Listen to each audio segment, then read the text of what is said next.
काय? आयुक्तांशी खरं तर ह्या विषयामुळेच भेट ठरली होती. कारण कालपासून आपल्या माध्यमातून आम्हाला समजतं आहे की तो ॲम्ब्युलन्स 1000 रुपये मागत होता आणि 1000 रुपये त्या कुटुंबाकडे नसल्यामुळे त्यांनी मग 108ला फोन करा, तिकडनं तुम्ही ॲम्ब्युलन्स मागून घ्या वगैरे हा जो प्रकार झाला त्याच्यामध्ये जो वेळ गेला त्यामुळे त्या महिलेचा मृत्यू झालेला आहे.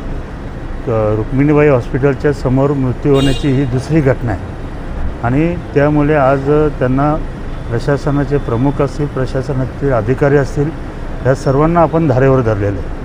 आणि हा असा जर प्रश्न पुन्हा उद्भवला तर जे लोक ते सांभाळतात रुक्मिणीबाई हॉस्पिटलची जागा आपल्याला दान झालेली आहे. म्हणजे असं काय मोठी खरेदी करून लँड आपण घेतलेली नाही.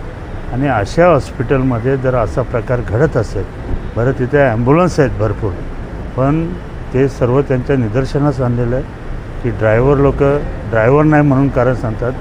ड्रायव्हर लोक पाठीमागे बसलेले असतात